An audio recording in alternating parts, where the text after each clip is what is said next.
bonjour à tous, bonjour à toutes. On va essayer d'aller vite parce que je crois que le planning est extrêmement contraint. On a plein de choses passionnantes à partager cet après-midi autour des soins de support et dans une seconde partie d'après-midi autour des aidants. Alors peut-être juste, Carole Bouloc, vous qui êtes l'experte en soins de support de l'étape, en tout cas plus que nous ne le sommes, nous ne sommes que des experts d'expérience où vous avez une vision qui est une vision méta, ce qui est déjà beaucoup. Peut-être juste revenir pour l'ensemble des personnes qui nous regardent sur ce que sont effectivement les soins de support, c'est-à-dire d'avoir une forme à la fois de définition. Vous avez carte blanche pour nous présenter dans un temps contraint. J'insiste là. C'est la pression qu'on me met, je la reporte obligatoirement sur l'ensemble des intervenants. Ce que sont les soins de support, je vous laisse peut-être la parole et même le micro si vous voulez. Parfait. Et vous me donnez du coup combien de temps? Et je vous donne 10 minutes, 5-10 minutes 5, allez, 5 minutes. 5, c'est parfait. Ça peut tout à fait tenir en 5 minutes. Car, du coup, bonjour à tous et à toutes. Je suis ravie d'être là aujourd'hui. Je remercie aux organisateurs de m'avoir invité pour vous parler d'un sujet évidemment très important pour moi et tout le département de soins de support de l'Institut Curie. Donc, qu'est-ce que c'est que les soins de support? En réalité, c'est très simple. La première circulaire en 2005, elle a dit quelque chose qui est les soins de support, c'est tout ce dont le patient a besoin à côté des traitements spécifiques contre le cancer. Alors là, quand vous tombez sur une définition comme ça, vous vous dites, la marche est haute. Il faut donc tout faire.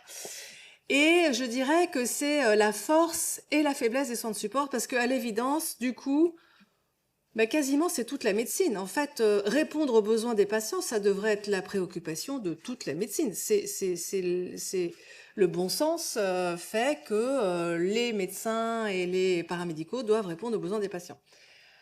Du coup, on a eu quand même des précisions dans cette circulaire sur les besoins fondamentaux qui étaient la douleur, la prise en charge diététique et nutritionnelle, la prise en charge psychologique, la prise en charge sociale et les soins palliatifs étaient très présents aussi dans cette première version de la circulaire de 2003. Ensuite, 15 ans plus tard, ou 14, on a eu besoin de réfléchir et la DGOS et l'INCa se sont réunis pour définir quelque chose de beaucoup plus concret qui est le panier de soins de support. Alors, qu'est-ce que ça veut dire panier? On pourrait se dire, c'est bizarre, on dirait panier de la ménagère, comme si on allait acheter les soins de support au marché. Non, en fait, panier, c'est à comprendre au sens panier de santé. C'est une définition qui émane de la Haute Autorité de santé publique et qui, en fait, définit le panier de soins comme étant les soins que doivent apporter le système de santé aux besoins de santé des patients. Et si ça répond vraiment, si le soin répond vraiment à une réponse d'un besoin du patient, alors il est remboursé. Donc, c'était quand même quelque chose d'important, le panier de soins de support.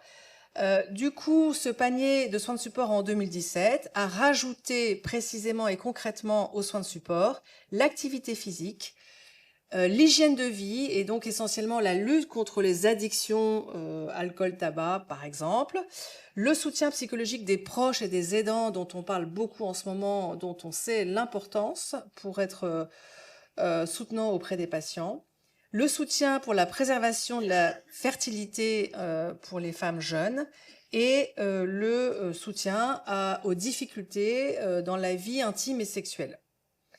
Alors, ça a beau être dans le panier de soins de support, malheureusement, les séances d'activité physique ne sont toujours pas clairement remboursées par la sécurité sociale, même s'il y a eu un décret un peu plus tard qui a fait que l'activité physique pouvait être une prescription médicale, ce que l'on fait régulièrement, on l'écrit sur une ordonnance.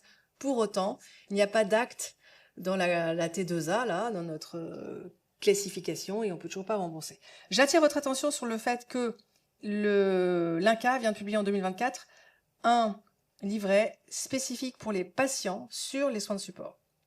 Alors, est-ce que les thérapies complémentaires sont dans les soins de support? Parce que souvent, quand on lit une certaine presse magazine, on a l'impression que les soins de support, c'est la socio-esthétique. Alors, la socio-esthétique, c'est très important.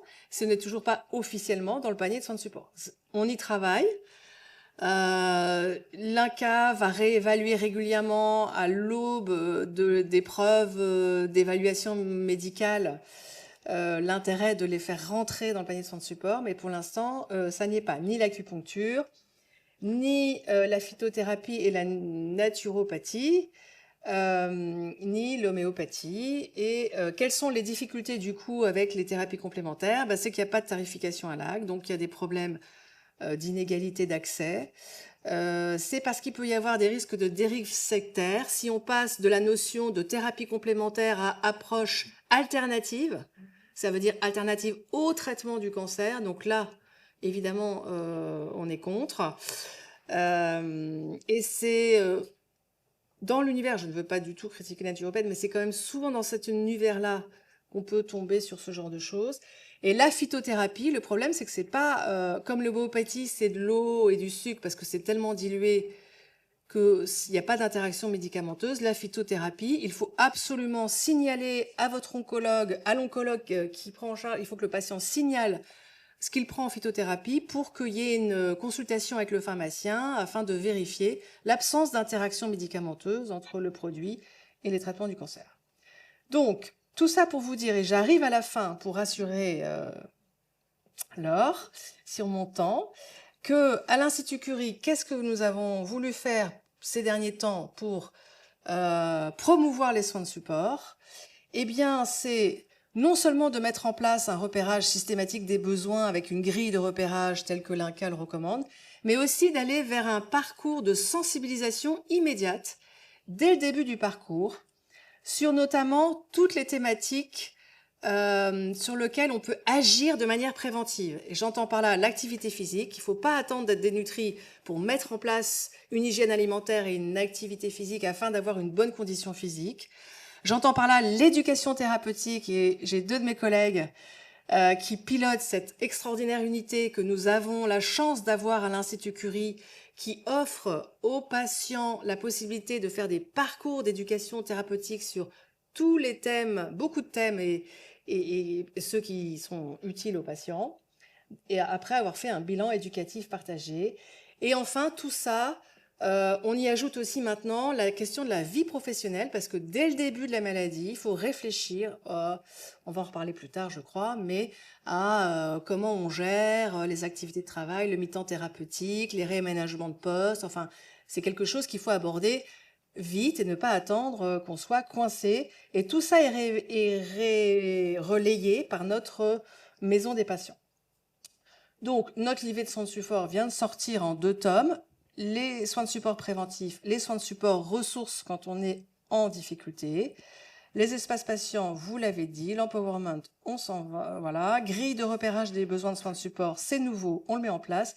J'accélère parce que il faut pas prendre trop de temps. Vous savez, Ouais. on pourra en reparler après. Exactement, Voilà. on va en reparler après. On va en parler après. Et donc, Voilà. est-ce que je parle de ça? Est-ce que j'arrête?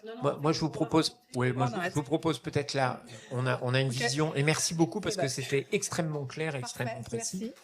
Merci. Et on reviendra sur l'expérimentation un peu plus en détail. Ce serait à mon avis dommage de l'expédier alors qu'il y a des choses qui sont réellement intéressantes. Vous restez avec nous sur la table, sur la table ronde. Voilà. Mais avant cela, mais maintenant vous êtes installés, je vais venir avec vous. Je vais passer la parole à Brigitte Hulse, Europadona, puisque on a parlé conceptuellement des soins de support. Enfin, c'était même très concret, mais en tout cas au plan des principes. Et il y a un baromètre qui est réalisé, qui est le 3e baromètre du nom, qui est réalisé par l'AFSOS sur les soins de support. Et Brigitte, vous allez pointer en fait ce qui concerne plus spécifiquement le cancer du sein métastatique. Tout à fait. Merci beaucoup. Un baromètre, vous allez me dire que c'est pas particulièrement agréable à écouter. Ce sont des chiffres, mais c'est vraiment quelque chose d'essentiel pour comprendre ce dont on va parler ultérieurement. Alors, qu'est-ce que c'est qu'un baromètre? C'est construit selon une méthode vraiment bien précise. Je ne sais pas sur quel bouton on appuie. La flèche du bas? La flèche du bas, d'accord, Ouais. merci. Parfait. Donc, ce sont des...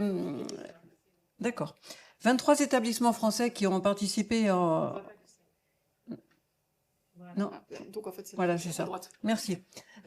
Excusez-moi pour cet aspect technique. Donc 23 établissements français en charge de cancérologie et d'oncologie du sein en particulier ont été interviewés et 2660 patients ont accepté de participer à cette enquête.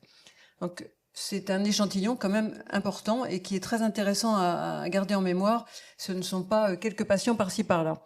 1259 professionnels de santé également, donc là aussi un échantillon intéressant, avec un questionnaire qui était en ligne. Les soins de support, on a constaté qu'il y avait une discordance entre les besoins exprimés par les patients et l'accès effectif de ces patients aux soins de support. Plus des 2/3 des patients y ont accès, mais néanmoins, il y en a un tiers qui n'ont pas eu l'accès souhaité. Donc une discordance sur laquelle il faudra réfléchir. Pourquoi il y a cette discordance? Peut-être parce que l'information n'est pas suffisante au niveau des patientes, mais ça vous pourrez nous le dire éventuellement vous-même dans la salle. Et il y a un décalage aussi, comme souvent, entre la perception du patient et la perception du professionnel de santé. Les patients vraiment déplorent ce manque d'information.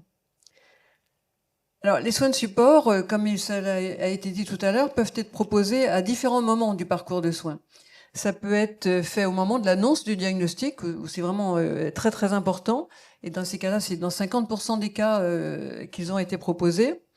Ou ça peut être également au moment de l'annonce du traitement initial, à l'annonce du traitement d'une rechute, ou en cas de survenue d'une toxicité. Donc, les soins de support, en résumé, peuvent être proposés à tout moment dans le parcours de soins. Mais il y a une disparité, là encore, dans la prise en charge tout au long de ce parcours. La disparité, elle est en fonction de l'offre, en fonction des propositions, en fonction des commentaires ou de la répartition des soins, plus exactement, dans les régions. Mais aussi, parcours de soins, pardon, je reviens, c'est aussi après l'arrêt des traitements, c'est pas simplement pendant le traitement. Pourquoi y a-t-il ces discordances? Quels sont les freins à la dispensation de ces soins de support? Comme vous le voyez, je ne vais pas lister les pourcentages, bien entendu, mais les patients ont du mal à savoir vers qui il faut se tourner. À qui je peux demander? Je me sens engourdie après ou avec des douleurs après des traitements de type hormonothérapie, par exemple. Je ne prends que cet exemple-là. À qui je peux demander quelque chose pour m'aider à supporter ce traitement? Mais je suis à la campagne. Comment je vais faire pour en avoir? Il faut, avant de savoir quel soin est nécessaire, il faut aussi savoir avoir une consultation pour savoir quelle est la cible qui est utile pour moi. Mais ça coûte cher. Comme on l'a dit tout à l'heure, tout n'est pas pris en charge. Le panier de l'assurance maladie est quand même très réduit et ne concerne qu'une certaine frange des soins de support. Dans l'établissement où je suis, il n'y a pas les soins de support. Est-ce que j'ai le droit d'aller ailleurs pour en faire? Et en fait, en plus, il y a pour les patients les plus jeunes, pour les patients les plus jeunes, il y a une compatibilité qui est difficile entre l'activité professionnelle et l'activité personnelle. Donc tous ces freins-là expliquent pourquoi les soins de support, dont on connaît la parfaite efficacité et l'intérêt dans la prise en charge, tant en termes de récidive que de tolérance au traitement, ne sont pas de façon optimale distribués à tout le monde. Qu'est-ce qu'on peut proposer alors? Quelles sont les pistes pour améliorer? Pour augmenter l'information? Pour réévaluer les besoins? Pour orienter? Il y a plusieurs pistes, heureusement, et on en parlera dans l'après-midi encore. C'est qu'il faut vraiment une équipe pluridisciplinaire. Dans tout le parcours de soins et de prise en charge du patient, que ce soit au niveau des médicaments ou des soins de support, il faut une équipe pluridisciplinaire pour évaluer les besoins, de façon à ce que tous les professionnels de santé se mettre d'accord avec le patient, et que le patient se mette avec les professionnels de santé. C'est vraiment une interaction fondamentale. Il faudrait évaluer les besoins à toutes les périodes du parcours de soins. Certaines personnes peuvent dire je suis en pleine chimiothérapie, c'est pas possible, je suis trop fatiguée, je suis pas en capacité de demander des soins de support. Non, au contraire, c'est vraiment des moments clés sur lesquels il faut insister pour ces soins de support. Il faut les rendre plus accessibles, mieux adaptés, notamment aux patients en situation métastatique, parce que là aussi c'est fondamental, et informer toujours informer. C'est vraiment le rôle de toutes nos associations que nous sommes, notamment ici, informer sur ce qui est proposé par le centre de soins, par les partenaires en ville, par les associations de patients, bien entendu. Voilà, c'est un petit coup de projecteur sur ce baromètre, mais je pense que c'est une bonne introduction au débat qui va venir. Merci beaucoup. Mais prenez place. On va poursuivre.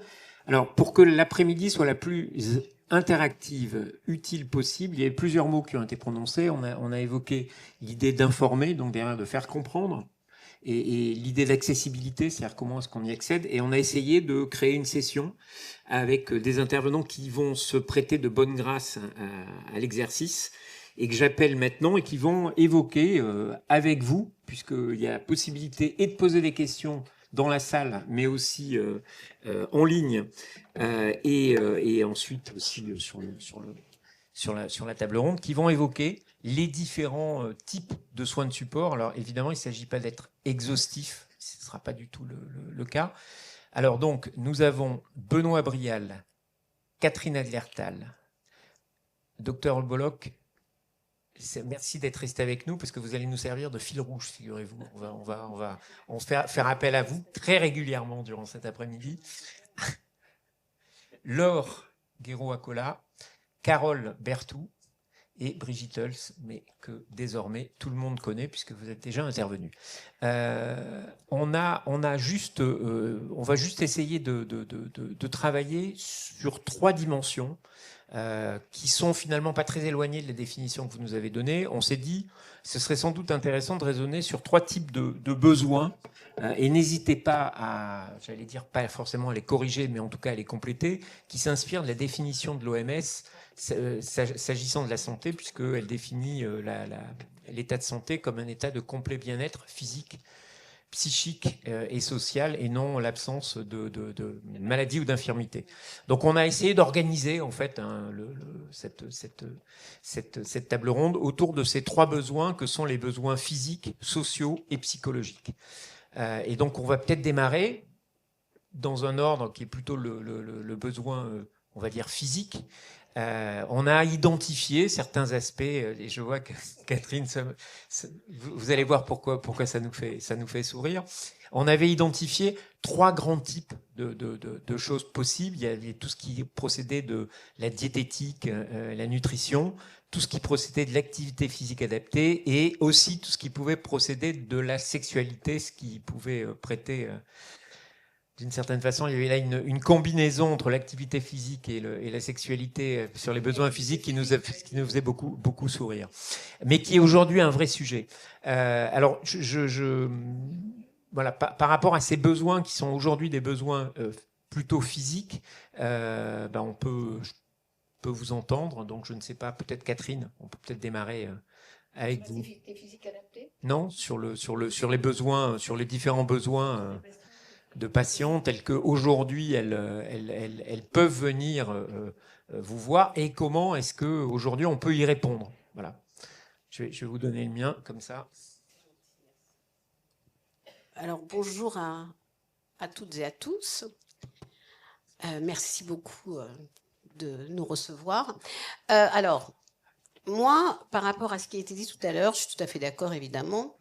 Mais ayant une expérience de plus de 21 ans maintenant au sein d'Étincelle, qui est une association qui est spécialisée dans les soins de support, puisque ça fait 21 ans qu'elle offre des soins de support aux femmes atteintes de cancer, j'élargirai un peu. C'est-à-dire que les soins de support, effectivement, il y a les soins de support officiels, comme on vient de voir, et ça c'est hyper important, et on est tous d'accord que l'activité physique adaptée a fait ses preuves sur le plan de la prévention, éviter la rechute, le bien-être pendant les traitements, enfin, etc., etc. La nutrition également, l'accompagnement psychologique, j'en parle même pas parce que je suis psychologue, donc la question se pose même pas. Voilà. Mais au sein d'Étincelle, on a des activités un petit peu plus originales, on va dire, comme, je sais pas, le shiatsu, le qigong, la sophrologie, la réflexo-plantaire, l'hypnose, l'art-thérapie, etc., etc. Et finalement, ça fait vachement de bien aussi. Donc, est-ce que ça rentre dans les soins de support? Officiels, évidemment non. Les secondaires, je ne sais pas, mais en tout cas, le fait est que ça fait vraiment du bien. Alors, moi, je dis toujours, alors ça fait un petit peu sourire, et les gens se disent, moi, elle dit vraiment n'importe quoi. Mais par exemple, je donne toujours cet exemple que j'adore. Je me souviens quand j'étais alors à l'hôpital, là pour le coup, je suis allée en hôpital de jour, il y avait une femme qui était en chimio pour un cancer du poumon avancé, et elle faisait du crochet. Alors, vous allez me dire, ok, mais elle me dit, moi, quand je fais du crochet, chez moi ou pendant mes séances de chimio, je ne pense à rien. Je ne pense pas à la maladie, je ne pense pas au traitement et je n'ai pas de douleur. Est-ce que le crochet peut être considéré comme un soin de support? Non, mais je rigole, mais quelque part, vous voyez ce que je veux dire. Donc, je pense qu'il faudrait peut-être élargir, je ne sais pas, la définition du soin de support. Il y a plusieurs, à mon avis, stades, grades du soin de support. Alors, je ne sais pas ce que vous en pensez, vous qui êtes professionnel de la matière. Bientôt du crochet à Curie. Non mais.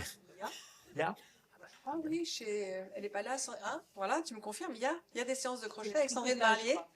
Tricot, oui. Tricot. Oui, enfin, peu importe, vélo, tricot. Mais est-ce que c'est un soin de support du coup? Alors, je suis dans mon rôle, hein. Donc, c'est évident que le tricot, et moi, je pense que ça me fait beaucoup de bien aussi.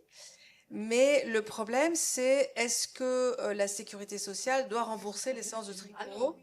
Et en tout cas, il y en a qui disent oui. Le problème, c'est qu'il n'y a pas d'argent. Alors, on peut vouloir, mais on n'arrive déjà pas à payer des infirmières de chimiothérapie. Vous voyez, donc je pense qu'il faut quand même voir la réalité en face. Il n'y aura pas de remboursement du tricot. En tout cas, pas à date. Non, mais voilà. Non, mais effectivement. Si on veut, il Non, n'y aura pas de remboursement de la sécurité. Oui, Alors, je ne pensais pas au remboursement, effectivement. Je ne pensais pas à ça. Je pensais juste à la définition. Je n'irai pas aussi loin. Mais du moment que ce n'est pas remboursé par la Sécu, l'hôpital ne va pas organiser. Mais en revanche, chez Étincelle, il y a tout à fait moyen. On a eu un atelier de- tricot d'ailleurs. Ouais. Enfin bon, ça c'est. Mais on a d'autres ateliers qui sont évidemment pas remboursés par la Sécu, mais enfin nous on les offre, donc il n'y a pas de souci, et qui ne rentreront certainement, très probablement jamais dans un panier remboursable. Ça ne veut pas dire qu'il ne faut pas le faire. Ah mais on le fait, Donc vous le faites. bien sûr. Très bien. Et c'est très bien. Et Laure, il y a des associations qui le font. Du coup, je ferai un peu un écho. Donc, nous, je représente donc l'association Patients Réseau avec mon réseau cancer du sein.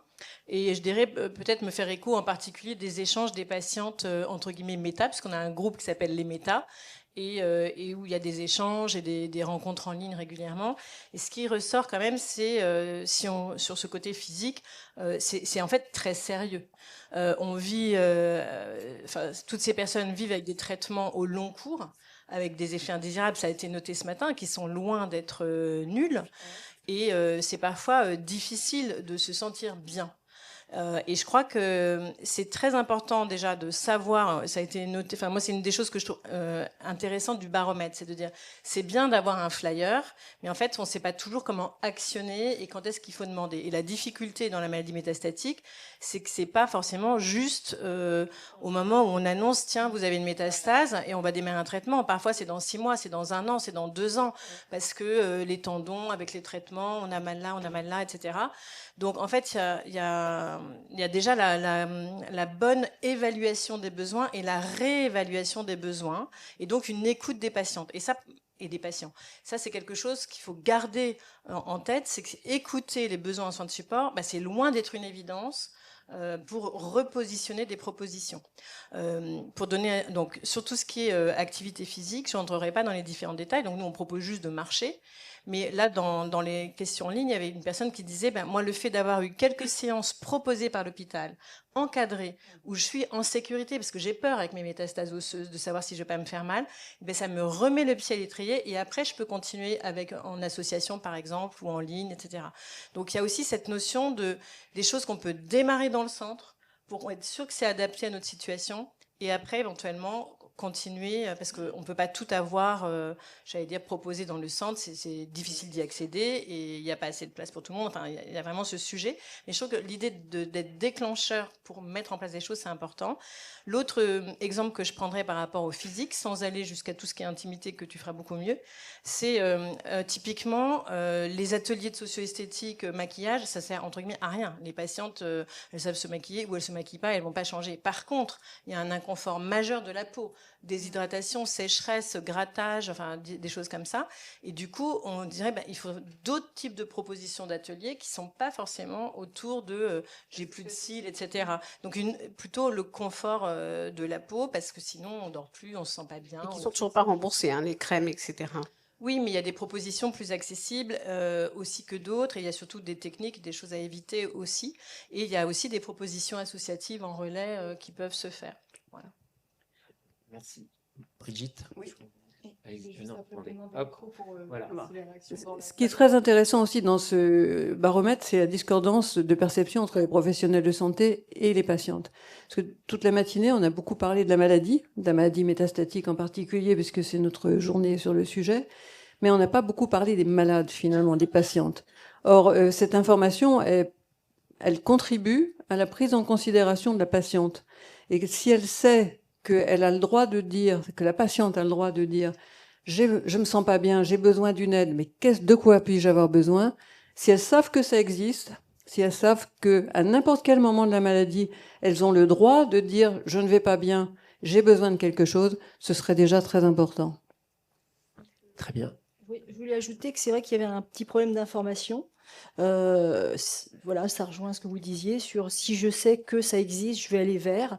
Et il y a aussi un décalage aussi, c'est lorsqu'on a un cancer métastatique à distance. Alors, au niveau de la prise en charge initiale, on a vraiment toutes les informations, mais quand on devient métastatique, c'est comme si on savait tout. Or, il faut tout réapprendre. Et les besoins ne sont pas du tout les mêmes. Voilà, à partir du moment où on devient métastatique, on a vraiment des soins, des besoins spécifiques. C'est tout ce que je voulais dire. Il y a aussi des réactions là, dans la salle. Déjà 4 personnes qui veulent. Alors, on y va. Voilà.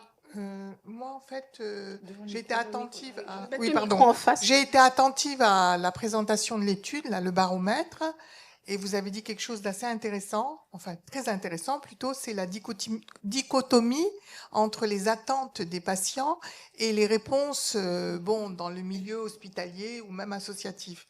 Et Madame, la responsable, je pense, des soins de support à l'Institut Curie, dit moi dans ma sphère hospitalière, et c'est vrai que la sphère hospitalière a beaucoup de contraintes administratives et financières. Moi, je voudrais qu'on remette le curseur sur les patients. Moi, je suis patiente. En 2010, j'ai pu bénéficier Étincelle Normandie, Étincelle Paris. J'ai pu bénéficier aussi de la Maison Rose à Bordeaux. Enfin, vous allez dire que je suis un oiseau migrateur, c'est vrai, parce que mes médecins étaient un petit peu dispersés. Là, je repars avec Gustave Roussy, qui offre vraiment une palette extraordinaire, mais aussi avec la Maison Rose, qui s'est beaucoup développée. Et je rejoins ce que Madame a dit dans Réseau Cancer, qu'il y a des petites choses et des grandes choses. Mais il faut mettre, à mon avis, le patient au cœur de sa prise en charge. Et moi, je trouve que ce qui s'est passé en France depuis ces magnifiques réformes avant la Seconde Guerre mondiale sur le social, c'est qu'aujourd'hui, on est plus dans le droit que le devoir. Moi, je pense, et je m'excuse, chers malades et patientes, mes consoeurs, mes sœurs, mais on a quand même une obligation de nous impliquer quelque part, pour autant qu'on estime qu'on a des besoins en soins de support et qu'on les réclame, on a quand même un devoir aussi de s'impliquer quelque part pour les améliorer, pour les développer. Moi, par exemple, je viens du Sénégal, j'ai une petite retraite, mais à la Maison Rose, à part l'adhésion, j'ai donné plusieurs fois des dons. À Gustave Roussy, je suis donateur, c'est-à-dire qu'il faut qu'à un moment donné, on prenne conscience que le schmilblick, il ne va pas avancer tout seul. Il faut être aux côtés des associations face à l'État pour réclamer nos droits, et il faut aussi qu'on se prenne en charge quelque part financièrement, parce que sinon ça n'ira pas. Parce que, à mon avis, le tout soin de support est fondamental. C'est pas à côté des soins médicaux, c'est face à la maladie et face au traitement. Les soins de support sont fondamentaux pour rester dans le bien-être.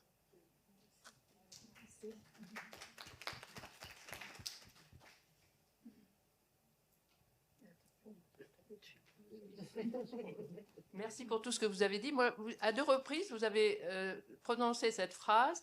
Les soins de support sont importants pour le bien-être, mais aussi pour empêcher la rechute. Quelles sont les notions connues sur ce sujet? Alors, c'est pas Carole qui l'a dit. Alors, les soins de support, dans les soins de support, celui qui est vraiment très spécial, c'est l'activité physique, car il a non seulement un bénéfice sur la qualité de vie, mais un bénéfice thérapeutique. Et il y a encore un New England, donc le très grand journal de médecine, qui vient de publier le résultat d'un essai dans le cancer du côlon, après opération, et une intervention de 3 ans avec une activité physique supervisée, assez intensive d'ailleurs, a permis d'améliorer la survie globale de près de 10%, c'est-à-dire autant que la chimiothérapie adjuvante. Donc, quelque part, l'activité physique est un traitement adjuvant du cancer localisé du côlon. Donc ça, c'est très très fort. Et c'est un message que, par exemple, moi, en tant que responsable des soins de support, comme vous l'avez dit, hospitalier, et c'est une petite partie de la vie du patient, je considère que mon rôle, c'est que tous les patients suivis à l'Institut Curie aient au moins entendu parler du bénéfice thérapeutique de l'activité physique, qu'ils aient au moins cette connaissance qui va être un moteur pour eux, je l'espère, pour en faire, mais au moins, je considère que c'est du rôle des équipes oncologiques au sens large de transmettre et de sensibiliser les patients à cette information essentielle. Ça peut diminuer votre risque de rechute.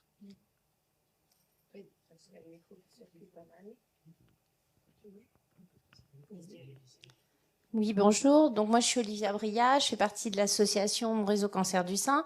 Et je partage assez l'avis de Catherine d'élargir les soins support et notamment de les élargir aux assos, en fait. Parce que je trouve que ce qu'on peut trouver au sein d'une association en termes de soutien, d'entraide et de sororité, même s'il y a des garçons avec nous et donc de fraternité également, voilà. Mais ça permet vraiment de pouvoir trouver des conseils, pouvoir s'épancher sur une épaule à qui on peut tout dire puisqu'on ne la connaît pas. Parce que justement, nos proches, on essaie souvent de les préserver. Nos amis, ils sont OK pour parler cancer, mais enfin, quand ça dure un peu, au bout d'1 an ou 2, ça les saoule. Et c'est vrai qu'au sein des réseaux, on trouve des gens qui s'y connaissent en plus, parce qu'à force d'être malade, on est tous un petit peu oncologues quelque part. Donc, on peut ça rompt la solitude. On peut demander des conseils aussi bien techniques, du genre, c'est ma première chimio, comment est-ce que je m'habille, un truc qui se déboutonne, un truc qui s'enfile, jusqu'à effectivement se faire aider quand on a un gros moment de déprime. Enfin, on participe notamment à des cancers, à des cafés pour les cancers métastatiques du sein, des cafés Zoom. Voilà, donc on est content de se retrouver, de s'entraider. Ici, on retrouve plusieurs personnes qui assistent au café. Et je trouve que pour moi, ça fait partie des soins support, en fait. C'est comme une aide, un soutien psychologique. Ça fait partie d'une offre qui s'élargit. Enfin, c'est ce que vous disiez, c'est-à-dire finalement, on a, j'allais dire, un produit de base, et puis progressivement, on va élargir autour de lui différentes variations. C'est-à-dire que le café classique peut devenir un café Zoom, qui lui-même peut-être peut devenir un café WhatsApp, que sais-je. Voilà. Eh ben, très bien, allez-y. Ou un café d'honneur, parce que aussi, c'est lors de la promo, oui. Dans notre association, nous proposons, par exemple, en région parisienne, mais j'y pense en particulier, puisque une des responsables est présente, un café mensuel où les femmes parlent entre elles en pair, sans jugement, comme vous le dites très bien, sans médecin, sans famille, et elles parlent de tout, de leurs enfants, de leur état d'âme, de la profession, et ça les libère. Il y en a d'autres, en région lyonnaise et Normandie également, ainsi qu'à Angers, et puis on essaye de les développer. Mais vraiment, ces réunions de pairs, vous avez raison de le souligner, ça participe vraiment de l'aide. Est-ce que l'aide, c'est un soin de support? That's the question. Moi, je pense que oui, mais bon. Oui, nous aussi, en fait, à l'association OSE, je vais faire la promo, on essaye de développer les petites pauses, on les a appelées les petites pauses, et en région, on essaye d'organiser des après-midi où les filles vont se retrouver entre elles et où on va pouvoir partager les tuyaux, les les bons plans et c'est en soi thérapeutique puisque c'est du Oui, ça travail, rend la c'est de la solitude, pérédance. bien sûr, bien sûr. Excusez-moi si je peux intervenir parce que je vais mettre peut-être un pavé dans la mare, mais je trouve que ce discours il est très culpabilisant. Je vous dis comme je le vis. J'ai eu un cancer en 2017. J'ai continué à faire du sport. Je fais le triathlon des Roses tous les ans pour récupérer de l'argent. Quand je dis que je fais du sport, je fais du sport, je ne vais pas dire de haut niveau, mais je m'entraîne toutes les semaines. Je fais de la piscine dans un club, donc je ne barbote pas comme un canard. Et ça n'empêche que 7 ans après, j'ai une atteinte métastasique. Et vous voyez, là d'habitude, je pleure jamais. Et là, j'ai les boules. Parce que je me sens hyper coupable. J'ai perdu 10 kilos. J'ai fait tout comme on m'a dit, quoi. J'ai été la patiente exemplaire. Et là, quand j'entends ça, je me dis, bah merde alors, quoi. Qu'est-ce que j'ai raté? Et je vous assure que c'est difficile, quoi, d'entendre ça. Non, mais attendez, je crois que personne ici n'a dit que le fait de faire de l'activité physique adaptée évitait la rechute. Ce serait une incongruité totale. On a simplement dit que ça pouvait éventuellement la freiner, ce qui est vrai, ou voilà, pour certaines personnes. Et ça réduit le risque à l'échelon d'une population, mais à l'échelon individuel, on peut rien dire. Et voilà, et si malheureusement ce n'est pas le cas, ça aide à supporter les traitements qui sont lourds. Voilà. Je peux rajouter que je suis suivie à Curie, qu'on m'a jamais proposé la moindre activité physique. Excusez-moi, je suis désolée, je vous ai dit en pavé dans la mare. Non, mais attendez, je vous temps. remercie de votre franchise et ce que vous dites est très important. C'est-à-dire qu'il faut trouver le juste milieu entre encourager, mais pas mettre trop de pression et pas culpabiliser, parce que c'est vrai que on en discutait avec le projet Vulnérable. C'est vrai que dire aux gens qui sont le héros et qui peuvent s'en sortir avec leur mental, c'est aussi faux, parce que ça marche pas comme ça serait trop simple. Donc franchement, je vous remercie de votre intervention et que notre système ait des trous dans la raquette, j'en suis tout à fait consciente et on y travaille pour qu'il y en ait le moins possible. Mais c'est vrai. À qui on demande, je vais dire un truc, j'aime le vélo. Je faisais beaucoup de vélo. Aujourd'hui, je demande à mon oncologue, est-ce que je peux refaire du vélo? Ma métastase cervicale. Pas de réponse. Je ne sais pas. Donc, est-ce que je prends le risque de faire du vélo aujourd'hui? Je vais vous donner l'adresse mail activitéphysique@curie.fr avec un S. Ça montre les questions qu'on se pose et vraiment votre intervention est fondamentale parce qu'on a trop l'habitude, tous même autour de cette table, à parler en termes de statistiques. Et c'est-à-dire qu'on parle en termes de population générale. Et quand on dit un risque sur 100, c'est pas que vous avez ce risque-là, c'est sur 100 personnes, il y en aura une qui aura un problème. Et malheureusement, effectivement, on a trop l'habitude de parler en statistiques et en pourcentage et non pas en termes d'individus. Mais il ne s'agit pas du tout de vous culpabiliser. Vous avez fait tout ce qu'il fallait et finalement, vous vous êtes aidé malgré tout.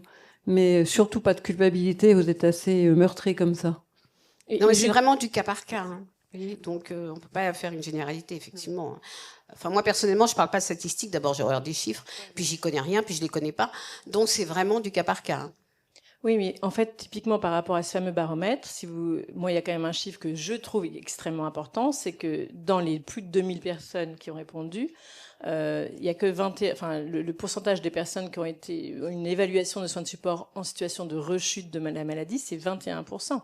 Et c'est un peu ce que vous décrivez, c'est-à-dire qu'entre guillemets, à un moment donné, quels sont mes besoins? Ma question, c'est j'ai une métastase là ou là, et je ne sais pas en tant que patiente, et on a besoin d'avoir en fait un regard expert pour nous dire oui vous pouvez faire, non vous pouvez faire. Et c'est un autre sujet de savoir si le vélo est dans le centre ou tout seul tranquille avec sa famille ou autre.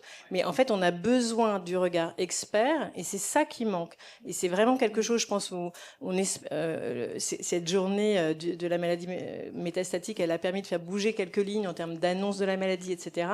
Mais je pense que sur les besoins en soins de support, c'est en écoutant tout ce que vous dites là très clairement qu'on va pouvoir aider à ce que nos centres de soins plus finement en fait nous expliquer, nous accompagner dans ces étapes. Oui, bonjour, Guylaine, je fais partie de l'association Patients Réseau. Merci pour vos interventions et sur ce thème, je suis absolument d'accord. Les soins de support font partie de notre je ne peux pas dire une guérison, évidemment, puisque notre maladie est à vie. Moi, j'ai toujours comparé mon cancer métastatique à un diabétique. Donc, c'est comme ça que j'ai accepté ma maladie. Par contre, alors les soins de support, j'en ai bénéficié, j'en bénéficie, mais arrivé à un moment donné, ça s'arrête. Or, notre maladie, elle est à vie. Et alors, si vous avez la solution, je sais qu'à Étincelle, nous, on traite pendant et après les traitements, et évidemment les personnes qui sont en situation métastatique. Et il n'y a pas de fin. Ce qui est d'ailleurs, je crois, le cas de toutes les associations qui sont là. Il n'y a pas une butée. Alors, ça existe, puisque personnellement, je suis confrontée, j'ai été confrontée, arrivé à un moment donné, on nous dit, stop, quoi. Vous avez bénéficié de ceci, de cela. Bon, il y a une quantité, quoi, je dirais, voilà. Vous avez une quantité. Là, moi, je sais que je suis démunie. Enfin, c'est personnel. Je pense qu'il y en a d'autres dans la salle. Enfin, j'espère ne pas être la seule, parce que sinon... Il y a des mains qui se lèvent. Vous n'êtes pas seul. Voilà. Quoi faire? Alors, je me dis, j'étais là, je vais aller là. Après, je vais aller là. Je vais tout épuiser sur mon parcours. Oh, j'ai l'impression de... Voilà.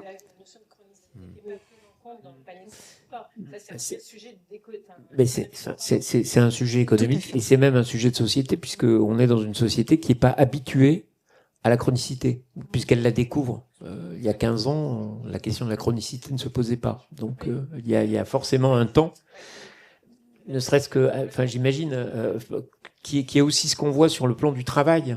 Par exemple, c'est exactement ça. On est dans une société et derrière des acteurs économiques qui sont pas du tout prêts à accueillir la vague démographique qui est liée à la chronicisation des pathologies. Ah mais complètement. Je ne sais pas si c'est un thème dont on doit parler.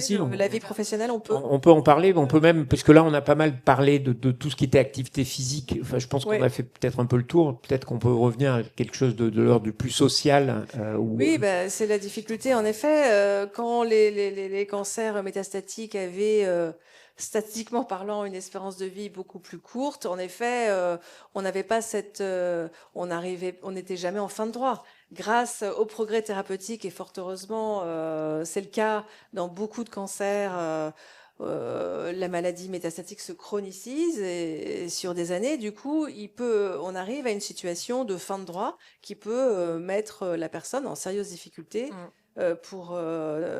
concernant ses revenus. Donc c'est pour ça que il faut anticiper un peu cette problématique et réfléchir dès le début.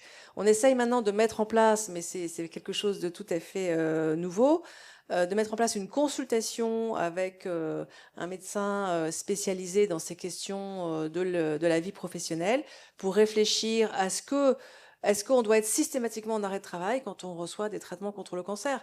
Peut-être pas. Pour certains, les effets secondaires sont gérables. On peut s'arrêter peut-être 1 ou 2 jours, mais pas forcément tout le temps.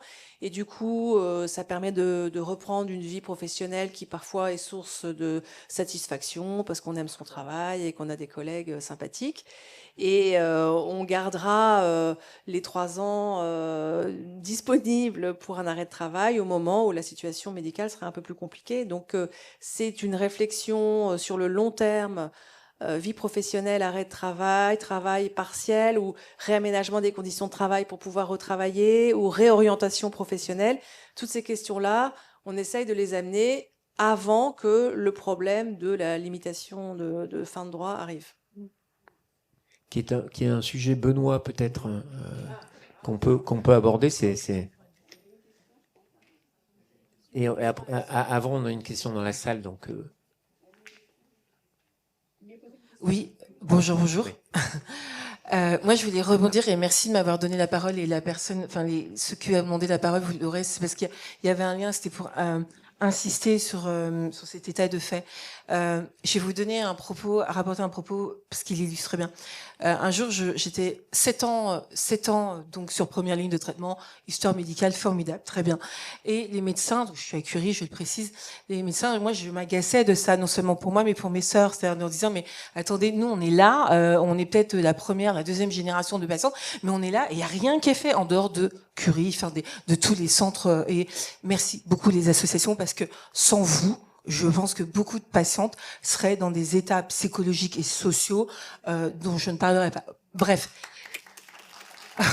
Non, mais de temps en temps, il faut leur dire quand même, parce qu'on a tellement l'habitude que ça soit normal en France. Et voilà, moi je leur dis souvent, je vous connais toutes.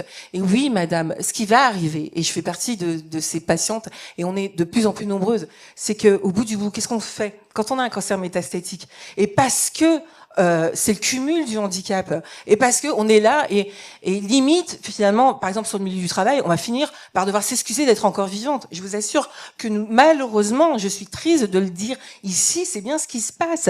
Enfin, vous êtes là. Bah, si vous êtes là, c'est que tout va bien. Bah, non, en fait, j'ai un cancer métastatique, donc si on pouvait aménager mon poste, proposer plus de puis j'ai des besoins de support, soins quoi? Cancer quoi? Enfin, de quoi parle-t-on? Et oui, il y a du cumul de handicap. Oui, on finit par ne plus avoir de droits, même au sein de vos structures. Alors, effectivement, je vous connais toutes, hein, puisque moi, j'ai fait partie de ces patientes. Finalement, j'avais besoin de sport, mais à telle heure, c'était pas possible dans tel asso. Donc, finalement, je connais à peu près toutes les associations de l'Île-de-France, voire d'autres régions. Donc, merci à vous. Mais le problème, c'est à quand le parcours dédié pour les patientes en situation de cancer métastatique? Parce que moi, quand il y a 5 ans, on m'a dit, mais vous comprenez, Linda, il y a encore 3 ans, avant, les patientes dans votre situation, on les perdait en 3 ans. Ok. Dont acte. Moi, je suis encore là et cette salle est remplie de patientes qui sont encore là. Et vous en avoir de plus en plus. On le sait. Enfin, je veux dire, j'invente pas un chiffre. Hein. Vous avez les chiffres, je les ai pas, mais on le sait. Maintenant, qu'est-ce qu'on fait tous ensemble, de façon coordonnée, pour que le cancer du sein métastatique ait un statut à part? Nous sommes à part. On est des ovnis. Venez, moi, je veux bien faire un reportage. On est des ovnis. C'est-à-dire que les gens nous disent, mais oui, mais alors vous êtes pas morte? Non, je suis pas morte, je suis là. Mais en fait, vous avez des cheveux longs, vous allez bien. Ouais, en fait, j'ai des cheveux longs parce que merci mon pharmacien, il m'offre des produits et voilà, vous voyez pas les dégâts. Oui, j'ai des problèmes de peau. Oui, j'ai des problèmes d'immunodépression. Oui, j'ai des problèmes de troubles de sommeil. Oui, j'ai mal partout. Et oui, je dois travailler parce que je n'ai pas le choix. Personne ne paiera mes factures. Voilà. Oui. Donc c'était juste, merci aux collègues de Patients en réseau, c'était juste pour enfoncer le clou et parler de cumul de handicap et sur des femmes qui sont de plus en plus jeunes. Et moi, je suis désolée, je suis pas à un âge où je suis pas allée à la retraite. Et ça va être comme ça. Et je vous assure que dans 10 ans, j'espère ne plus tenir ces discours parce que moi, dans 10 ans, je serai encore là. Hein. Et merci à vous. Merci à vous parce que ce que vous dites justifie pleinement l'organisation d'une journée comme celle-ci. C'est-à-dire que précisément, la journée du 13 octobre, telle qu'elle a été originellement pensée, c'est une journée qui met en avant des spécificités, j'allais dire nouvelles et rares. Voilà. Et que par effet cumulatif, à force de dire les choses, un peu comme avec un disque rayé, on essaye de faire bouger les lignes. Mais c'est vrai que ce serait très mensonger de vous dire que les lignes vont bouger très vite, parce qu'elles ne bougeront pas très vite. Ça n'arrive jamais. En revanche, par l'implication des unes et des autres, voilà, ça va aller progressivement. Mais aujourd'hui, les progrès ont été tellement rapides, mais là je parle sous votre contrôle, mais ça a été tellement rapide qu'en fait, la société elle-même et les entreprises dont vous parlez sont sidérées comme un lapin dans les phares d'une voiture. C'est exactement ça, en fait. Et aujourd'hui, le temps que l'information remonte, que progressivement les choses se bougent, voilà. Je parle pour moi. Moi, je ne fais jamais, par principe, je ne fais jamais ce que j'appelle le coup de l'appartement témoin. Je vais pas vous dire que ça va être très facile, etc. Non, ça va être très compliqué. C'est pas parce que c'est compliqué qu'il faut pas l'essayer, mais ça risque d'être long. Et précisément, c'est ce qu'on essaye là à travers la présentation qui est faite des différents services, c'est de se dire, peut-être que dans l'intervalle, vous allez avoir des forces d'appoint, voilà, qui permettent de faire tampon. Voilà, c'est tout ce que je voulais rajouter, mais merci pour votre prise de parole, peut-être, docteur Bouloc. Un mot, oui, vous connaissez sûrement des initiatives comme Cancer at Work. En tout cas, il y a une démarche pour aller sensibiliser les employeurs et le monde du travail à considérer que dans leurs salariés, il y aura des personnes atteintes de cancer en cours de traitement et que c'est non seulement pas un problème, mais en plus potentiellement une source de richesse parce que c'est des gens qui ont vécu des choses particulières et qui peuvent du coup avoir un regard peut-être un peu différent sur un certain nombre de choses. Donc, et j'allais dire, même dans notre propre entreprise, à l'Institut Curie, on est en train de se rendre compte que on fait pas grand-chose hein, parce que évidemment il y a des employés de l'Institut Curie qui sont soignés et quid de leurs conditions de travail et de leur vie professionnelle. C'est une réflexion qu'on est en train de mener. Oui. Voilà. Et qui est tout un champ, qui en fait est un champ nouveau. On l'évoquait lors peut-être sur des études qu'on a menées dans le cadre professionnel et qui pointaient cette question. Oui, juste pour rappel, les 2 dernières années pour la journée donc du 13-10, on avait fait des enquêtes sur cancer du sein métastatique et travail. Donc vous pouvez les retrouver sur le site du collectif avec des infographies. Et en gros, ce qu'on peut souligner, c'est que cette problématique du travail qui était extrêmement rare devient relativement fréquente. Le besoin, et on le retrouve dans vos échanges entre patients, de retrouver un équilibre, parce que être dans la vie professionnelle, c'est tout simplement être dans la vie. En plus de payer ses factures, c'est aussi tout un épanouissement qu'on a besoin de retrouver et de pouvoir... et ce qui est ressorti là-dessus, c'est... finalement des choses qui fonctionnent, parce qu'on peut être aussi fatigué, on a besoin de retrouver peut-être d'être encouragé au premier pas vers le retour au travail. Il y a beaucoup de personnes qui choisissent des options, par exemple en temps partiel, ça ne veut pas forcément dire mi-temps, mais un temps, on va dire, qui s'adapte en fonction de son énergie.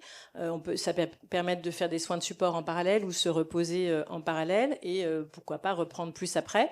Et ce qui était ressorti de ces enquêtes, c'est aussi un besoin de flexibilité, parce qu'il y a quand même à la fois les contrôles, mais il peut y avoir un peu ce côté, et ça n'existe pas vraiment. Donc en fait là, il me semble qu'il faut qu'on continue sur ce sujet et avec les professionnels, c'est de dire comment on peut mettre de la flexibilité et pas forcément qu'un mi-temps, mais peut-être là je travaille temps plein et là un peu moins. Enfin bon, ça c'est pas évident. Par rapport à la fluctuation des symptômes. Oui.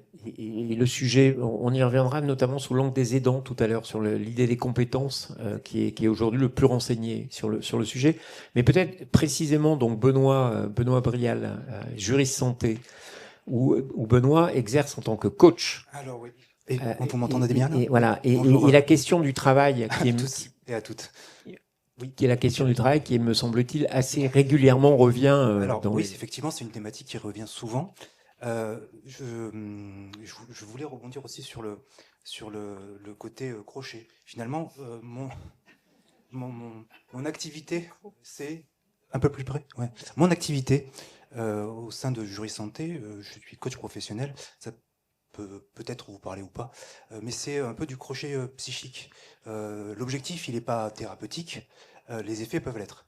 Et effectivement, la thématique du travail face à la chronicité, à la certitude. Je sais plus où je voulais en venir. Oui, c'est le crochet qui m'a perdu. Voilà, je reçois des patientes, mais aussi des proches aidants, dans des espaces-là, ces espaces de parole qui permettent une prise de recul, un regard extérieur, et parfois faire face aussi à décortiquer cette chronicité-là. Comment finalement réaborder la vie professionnelle avec les nouvelles données qui forment la vie. Voilà, ça fait partie des thématiques aussi qui sont... qui est la question de l'arbitrage, en fait. C'est comment est-ce que finalement les choses peuvent être... comment est-ce qu'on peut essayer d'arbitrer au mieux. C'est notamment des ateliers qui ont été montés par Jury Santé. Ah ouais, alors les ateliers, moi je ne participe pas aux ateliers, ouais. C'est du suivi individuel qui ne se substitue pas à un accompagnement psychologique. C'est différent. En coaching, il y a un objectif, il y a une demande. Ça ne se substitue pas, c'est complémentaire, je pense. Je ne sais pas, peut-être que en tant que psychologue, vous pouvez en dire aussi un mot. Je vais juste compléter, parce qu'effectivement, au sein de Jury Santé, ce qui a été monté dans la droite ligne du coaching individuel, oui. C'est des ateliers qui permettent de garder la main sur la maladie, parce qu'il fallait bien trouver un titre.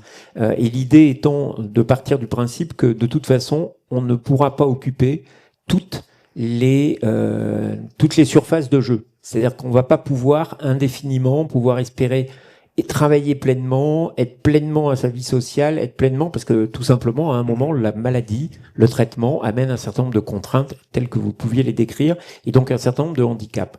Et le travail qui est réalisé essentiellement avec des patientes, dans le cadre du cancer du sein métastatique et dans le cadre d'autres pathologies, là aussi avec des patients plus masculins, c'est d'essayer d'identifier son échelle de priorité.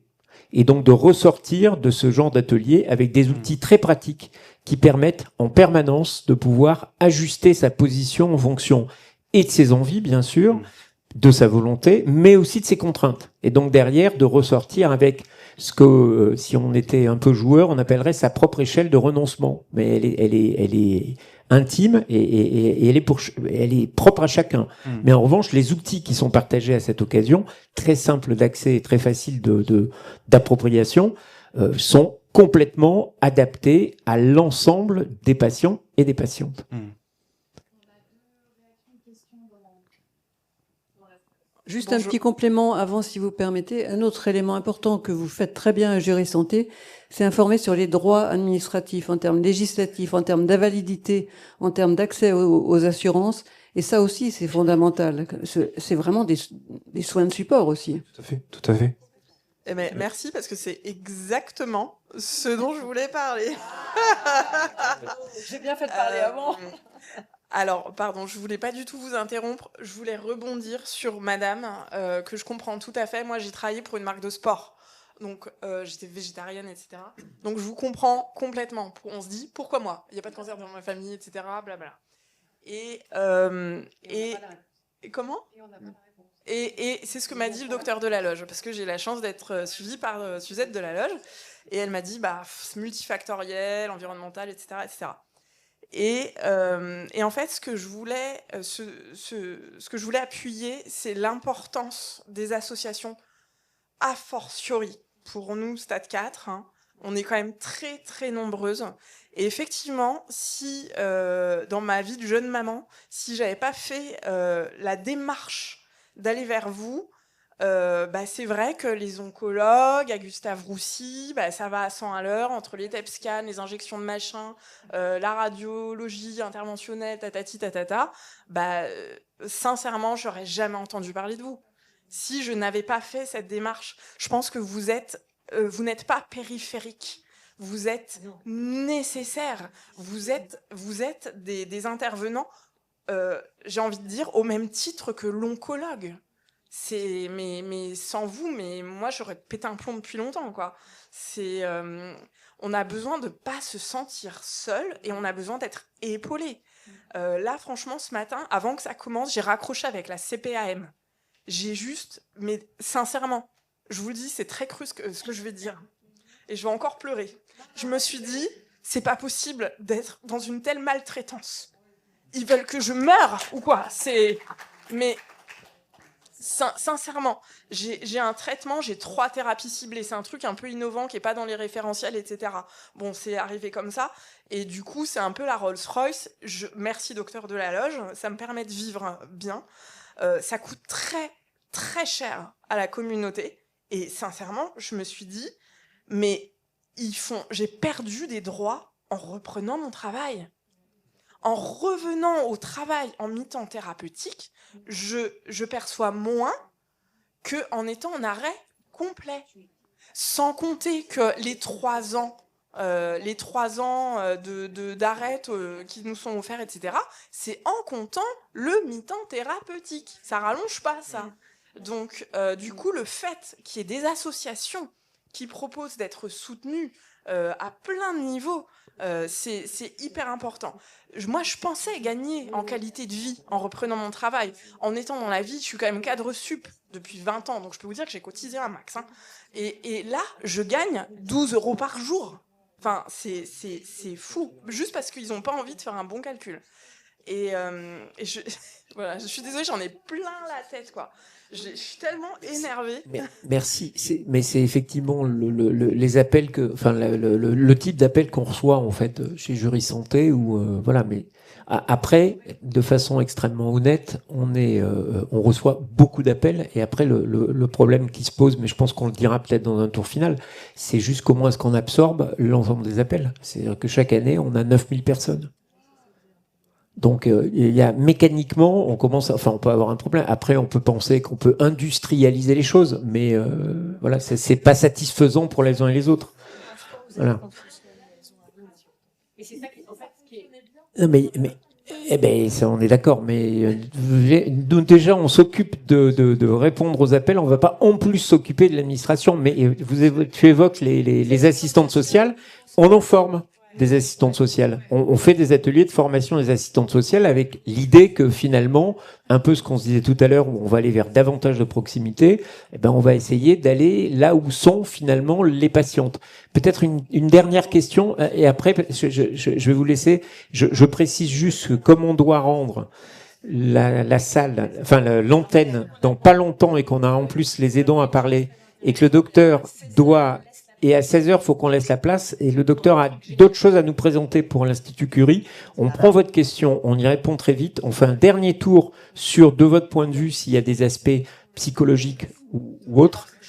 Et en 5 minutes, oui, mais même si vous ne présentez pas, il faudra... Alors, je vais être très bref. Je me présente, je suis Dominique Vexio à Europa Donna France. Et moi, je voulais souligner le problème des professions indépendantes, qui sont encore beaucoup plus mal loties que les salariés. Parce que pour elles, il n'y a pas de choix. Il faut aller travailler. Moi, j'ai souvenir d'une de mes patientes, puisqu'il se trouve que je suis gynécologue, une de mes patientes qui est charcutière, qui s'est retrouvée avec un cancer du sein, une mastectomie, et ben, qui a dû retourner 8 jours après travailler pour aider son mari, parce qu'ils étaient que 2 à tenir la boutique et le commerce. Et que sans son activité, ben, son mari tout seul ne pouvait pas être à l'arrière-fond de la boutique à préparer les charcuteries et en même temps servir les clients. Donc je pense que là, c'est quand même toute une frange de la population qui est un petit peu oubliée. Alors quand je parle de profession indépendante, c'est toute profession indépendante confondue, hein, aussi bien les libéraux que les professions paramédicales, que les artisans, que les commerçants, tous ceux qui doivent cotiser eux-mêmes pour leur propre protection sociale et qui ne sont pas si bien protégés que ça, et surtout pas très bien informés sur ce qu'ils ont comme possibilité pour pouvoir améliorer leur situation. Et les soins de support chez eux, croyez-moi, ils passent très très loin derrière le quotidien et assurer le financement de leur activité. Merci. Merci beaucoup. De fait, c'est une réalité, mais qui est vécue. Enfin, la France, malheureusement, est organisée plutôt pour les gens dans les grandes entreprises que dans les petites, et pas pour les indépendants. C'est valable, ce que vous dites, et c'est bien malheureux pour le cancer du sein métastatique, pour les aidants familiaux ou pour une myriade de situations. C'est vrai qu'on a essayé régulièrement, on y revient dans les enquêtes, ce qu'on peut faire, et en même temps, c'est tellement fragmenté que c'est extrêmement compliqué de pouvoir avoir des données qui sont des données... Et juste sur ce point, c'est l'occasion de souligner qu'il y a une des associations dans notre collectif 1310 qui s'appelle LIFE et dont le cœur d'activité est de, lutter contre la précarisation liée au cancer et donc notamment aider les personnes qui parfois se retrouvent en difficulté, notamment les indépendants. On a fait aussi des webconférences sur ce sujet, donc il y a quand même des solutions, des fédérations comme CARE qui sont spécialisées, donc on peut retrouver des webconférences là-dessus. Et dans notre dernière enquête, celle de l'année dernière, du collectif 1310, on avait travaillé justement à essayer de rendre compte des situations en fonction du type de travail. Si j'étais salarié d'une entreprise, petite ou grande d'ailleurs, si j'étais fonctionnaire ou indépendante, et on retrouve en fait, si vous voulez, à un moment donné, et pour faire écho à ce que vous dites aujourd'hui, on a quelques chiffres, on commence à avoir quand même collectivement quelques points où on pense qu'on pourrait faire mieux. Maintenant, qu'est-ce qu'on fait pour faire avancer le schmilblick? Et c'est autre chose. Enfin, il suffit plus de dire c'est difficile. Bon, maintenant, on sait que c'est difficile. Il y a ça qui pourraient être des premières pistes. Maintenant, il faut qu'on travaille avec des professionnels, tous les acteurs du travail et du retour au travail, parce que c'est un enjeu. En fait, ce que j'ai trouvé très intéressant dans un des derniers reportages sur le travail qui était sorti, c'est que avant, il y avait suffisamment de salariés pour qu'on se dise tant pis, on vous laisse de côté, entre guillemets, on vous oublie. Maintenant, en fait, vous êtes de plus en plus précieux. On a besoin de travailleurs et de travailleuses. Et donc, du coup, même malade, même chronique, même peut-être pas à temps plein, on a besoin de vous et de vos compétences. Et donc, en fait, il y a une nouvelle force à accompagner toutes ces personnes en chronicité de traitement vers un maintien au travail. Et ça, c'est vraiment une belle promesse, en fait, pour tout le monde. Il y avait juste une dernière petite question dans la salle et après, peut-être, Oui, je suis désolée, la question n'a rien à voir avec cette préoccupation qui est extrêmement importante, qui vient d'être citée là, mais c'est une question que je me posais quand même, qui concerne en fait les principes de précaution qu'on nous applique régulièrement. Par exemple, la personne qui a parlé du sport tout à l'heure, qui se posait la question est-ce que je peux faire ou pas tel type de sport, etc. Il y a un principe de précaution qui m'ennuie un petit peu, où j'ai du mal à avoir avec la réponse officielle. J'aimerais un jour avoir une réponse officielle. Est-ce qu'il y a un test clinique, un essai clinique qui pourrait se faire sur l'utilisation des antioxydants, genre vitamine C. Aujourd'hui, le principe de précaution me dit non, on ne prend pas de vitamine C quand on a un cancer métastatique. Maintenant, est-ce qu'il y a quelque chose d'officiel qui pourrait se faire un jour pour dire c'est quelque chose, voilà. Alors, Carole, Ah. la spécialiste, oui. Ah bah. Génial. Au fait, ça dépend des traitements que vous avez. C'est vrai que la vitamine C, comme elle est, enfin, il y a des antioxydants et tout complément alimentaire qui a des antioxydants. Ça dépend des traitements finalement, enfin, en fonction de ce que vous avez. Mais ça, au niveau des chimios, en tout cas, la chimiothérapie, elle agit sur les cellules de division rapide. Et en fait, c'est un peu contre-productif, un antioxydant qui a comme principe de retarder le vieillissement cellulaire. Quand la chimio veut, elle, tuer. Donc, dans la partie des traitements, certains types de traitements, c'est contre-productif. Donc, ça rentre en interaction avec aussi des enzymes dans le foie qui permettent de métaboliser les traitements. Donc, c'est pour ça que c'est par principe de précaution, parce que comme les compléments alimentaires ne rentrent pas dans le circuit des médicaments, il n'y a pas beaucoup d'études clinique finalement. C'est pour ça. C'est justement ça ma question. Est-ce Oui, qu'il oui. pourrait y avoir des études sur ce sujet? Il y a des études en cours. Il y a des études en cours, principalement par l'exemple du bêta-carotène qui justement est un antioxydant qui était justement dans des études pour limiter le risque de cancer du poumon, par exemple. Chez l'animal, ils ont vu ça et finalement, quand ils ont fait des études chez l'homme, ça a été complètement l'inverse. Et c'est maintenant quelque chose qu'on dit aux personnes de ne pas consommer, surtout si on a fumé, ça augmente le risque de cancer du poumon. Et d'autres choses, ainsi de suite, comme ça. Dès que c'est chez l'animal, on trouve enfin, c'est comme le principe du curcuma. Mais dès qu'on a fait des études chez l'homme, ben, ça fait complètement l'inverse. Donc, c'est des choses qui se font petit à petit, à petite échelle, parce que c'est pas des médicaments, c'est des compléments alimentaires. Et du coup, il y a ce principe de précaution. Merci beaucoup. Il va falloir clore parce que sinon Laure va avoir quelques soucis.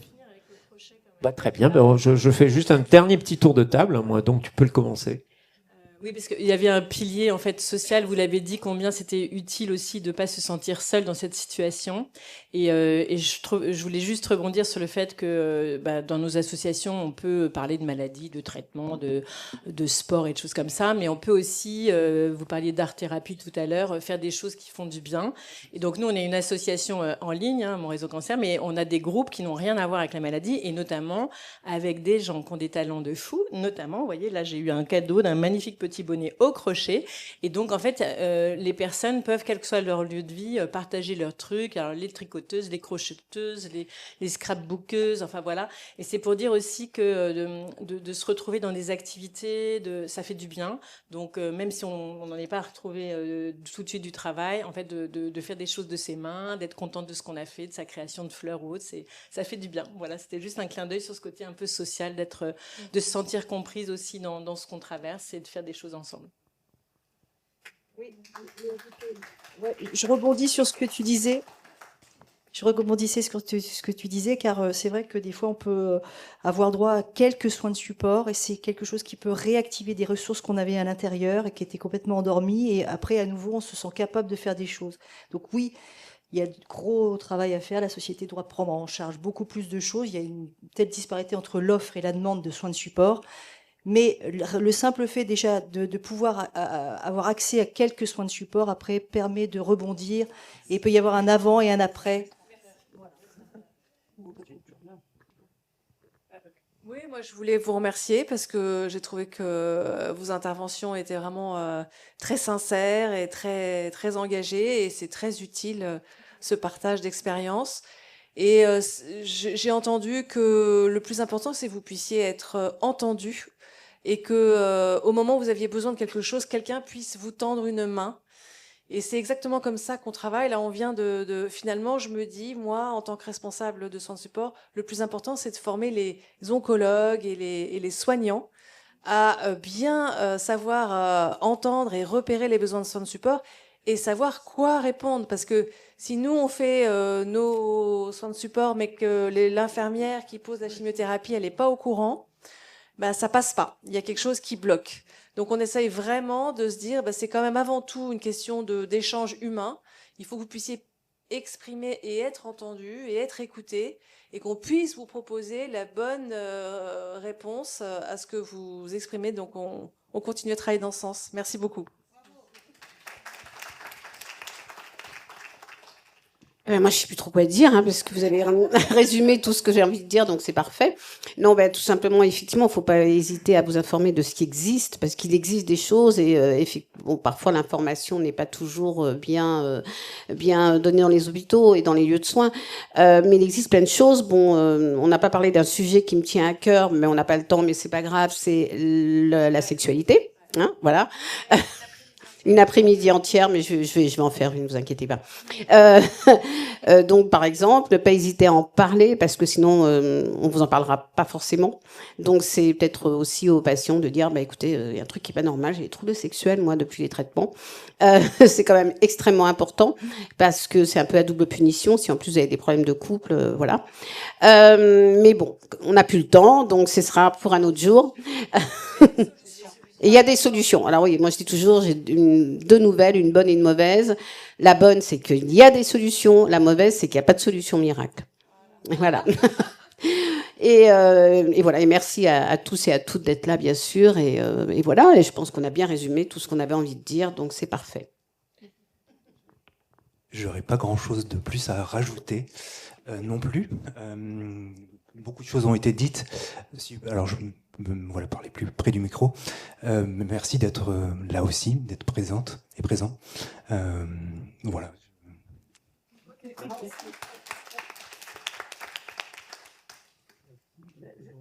Du coup, je conclue. Je trouve que nous, associations, nous ressortons aussi gonflés par votre énergie et par tout ce que vous nous donnez. Merci à vous.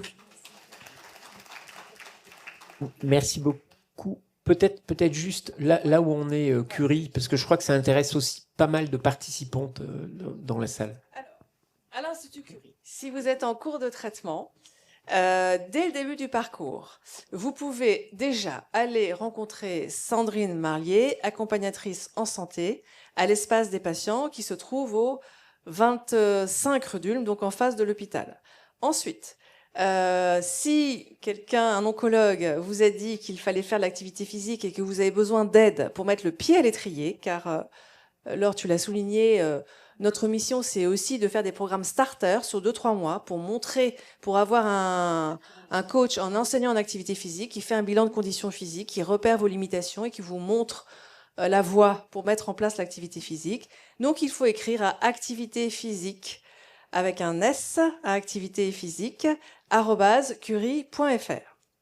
Ensuite, si vous voulez être autonome et capable de gérer un peu votre parcours et capable de préparer votre consultation, de poser les bonnes questions à l'oncologue, même s'il n'a pas beaucoup de temps, si vous voulez un petit peu acquérir de l'autonomie dans votre parcours parce que c'est toujours plus agréable, vous allez voir Silane et Carole qui sont là. Et avant, vous écrivez à utep@curie.fr en disant j'ai envie de découvrir les ateliers d'éducation thérapeutique et de savoir s'il y a quelque chose qui est bien pour moi. Donc vous aurez un entretien d'une heure et demie avec une de ces deux professionnels pour aborder cette question. Troisièmement, si vous avez des difficultés là d'ordre symptômes, et là il faut quand même être clair, la première chose à faire c'est quand même d'en parler à l'oncologue ou au médecin généraliste, parce que on va pas faire de l'ostéopathie si on n'a pas fait un diagnostic précis du syndrome douloureux. Donc moi je défends une approche, parce que c'est ma mission, médicaliser des soins de support. C'est-à-dire qu'il faut d'abord qu'il y ait une évaluation médicale de pourquoi il y a cette fatigue, pourquoi il y a cette douleur. 2 symptômes les plus fréquents. Il faut d'abord aller rechercher la cause médicale. Donc, première chose, consulter un médecin. Et ensuite, on peut, avec ce médecin, être orienté vers des programmes de soins de support qui vont vous aider dans l'activité physique, parce que la fatigue, ça se traite aussi par le seul traitement démontré de la fatigue, c'est l'activité physique, contrairement à ce qu'on pourrait croire. Ce qui ne veut pas dire qu'on n'a pas le droit de se reposer, mais ce qui veut dire qu'il faut qu'il y ait des moments d'intensité au moins modérés sur l'activité physique. On peut aussi être adressé à un psychologue parce que la dépression, ça fatigue. On peut être adressé à des approches psychocorporelles comme l'hypnose quand on veut être plutôt dans une gestion du stress. Et on peut être adressé à l'équipe diététique nutrition si en réalité cette fatigue elle est liée à une perte de poids. Donc vous voyez, il y a quand même une évaluation au départ sur quelle est la meilleure façon d'aborder le symptôme qui nécessite de faire un diagnostic et une évaluation médicale. Qu'est-ce que je pourrais dire de plus? Alors, le juridique, mais ça, c'est pas Curie, mais c'est bien. Enfin, ça marche aussi pour les patients de Curie. Ça marche pour tout le monde. Ça marche pour tout le monde puisque c'est un service qui est un service en ligne et qui se passe au téléphone. Donc, c'est une plateforme téléphonique. Voilà, donc non, mais non, c'est ça, c'est entre 7 et 9 000 appels par an. Mais en même temps, quand vous appelez ou quand vous écrivez en ligne, vous n'allez pas tomber sur un standard, vous n'allez pas tomber sur les 4 saisons de Vivaldi. Voilà, vous voyez, quand vous appelez, a priori, comme on a un répartiteur téléphonique, je vais vous épargner parce que j'en serais bien incapable de vous expliquer concrètement comment ça se passe. Mais c'est un répartiteur téléphonique qui fait que votre appel va être enregistré. On va ensuite vous rappeler et vous donner un planning d'appel. Voilà. Donc, c'est Juris Santé. Ça, peut-être qu'on pourra envoyer les liens. Et on pourra envoyer tous les liens, voilà, parce qu'il y a c'est le collectif, oui. Donc tout est dans le collectif et tous les liens y sont. C'est aussi important de savoir que dans nos associations, on se renvoie. Mais juste. C'est important de savoir que, notamment dans les associations du collectif 1310, on se connaît tous et tous avec nos diversités et du coup, entre guillemets, on oriente les personnes en fonction de leurs préoccupations et leurs besoins. Donc, ça aide aussi à faire circuler l'information. Et du coup, Laure, j'ai une question centrale à te poser. C'est est-ce qu'on peut dire à tous les patients qui débutent un parcours, écrivez à 1310 pour aller... On peut? On voit bien que les patients. Après, donc en fait, on peut vous allez. Ok. Que les associations soient plus connues. D'accord, c'est votre souhait aussi. Oui. C'est vrai que il y a sûrement pas une annonce. Vas-y, Carole.